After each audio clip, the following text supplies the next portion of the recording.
Hey guys, DemonDriver here. Tonight we're going to do a little LED light test on my brand new scratch-built Japan Airlines Convair 880, circa about the mid to late 1960s, about 65 to 60, anywhere from 69. They were in service, I think, 64 to about 1970. JAL had the 880 in unison with the DC-8 and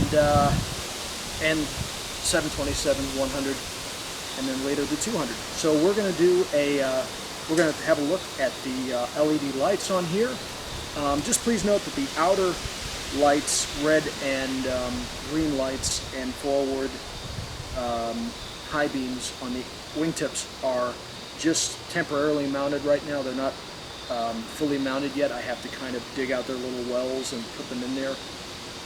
So they're just mocked up for now, but everything else is in place. So we're going to turn off the lights and see how she looks. Let's see how this girl looks with the lights off.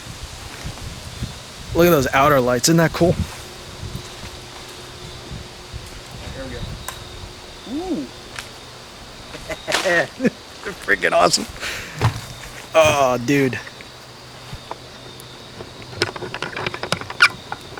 You have no idea how cool this looks. All right, well here we are.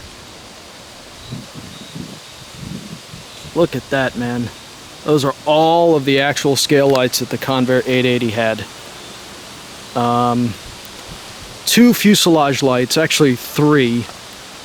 One on top, one on bottom, red rotator beacon.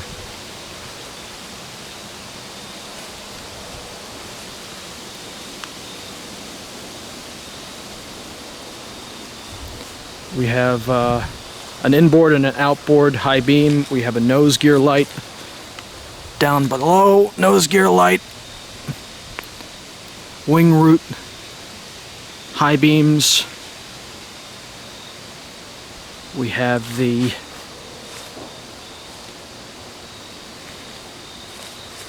uptail lights for airline recognition.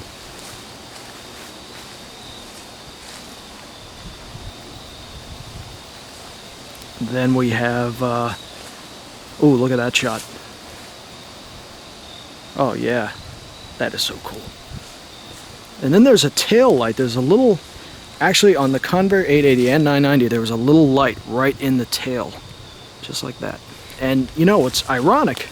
There were no strobe lights on the Convair 880 or 990 because they just had rotating beacons. That's all they had back then. They were basically the equivalent of police lights.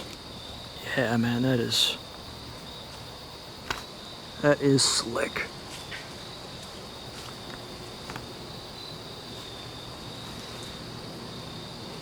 Look at that, man. That looks really good.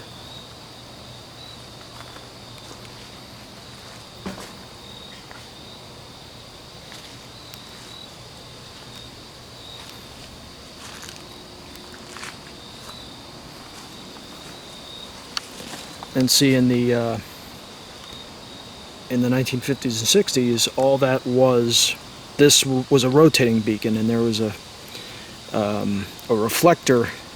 There was a reflector mirror that spun around the light, and the same on the bottom. All airliners had that. It was only until the early 70s, early to mid 70s, when strobe lights began to appear on airliners. Mainly newer airliners like the A300. A310, when the 757, 767, 747-300, later models of the 200, 747, they began to incorporate strobe lights into the design, or into the actual anti-collision and recognition lights. The strobe lights were primarily anti-collision lights to be seen at long distance. Yeah, look at that, man. That tail up light.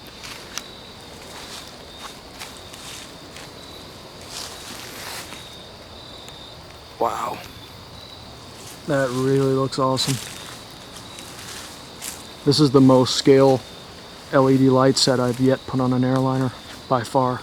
And all of my new other 5 airliners have all the same You know, they have strobe lights, landing lights, nose gear lights, and the other 5 all have cockpit kits, so they have lit up interiors, lit up cockpits. Man, that looks good. Let me see if I can do like a head-on view of how she would look on the runway.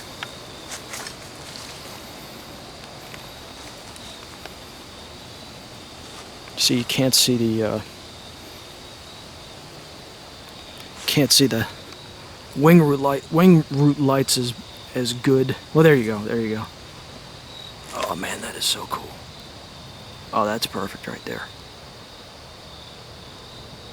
Oh man.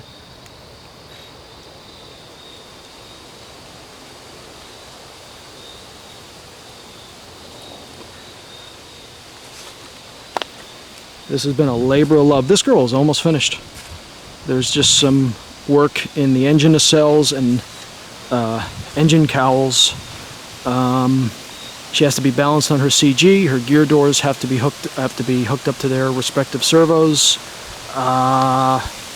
Servos have to be connected up with their control horns and control linkages. She has to be balanced on her CG, and some other tests run up, and then she's going down the runway on her maiden flight. And that is going to be a great freaking day. Well, she looks really good, and I'm really pleased. And there you go. So for all you legacy 1950s and 60s airliner fans, this one is for you. Well, as always, my friends, DemonDriver here, and hopefully we'll see this girl going down a runway pretty soon. You guys have a wonderful, wonderful weekend. Bye-bye.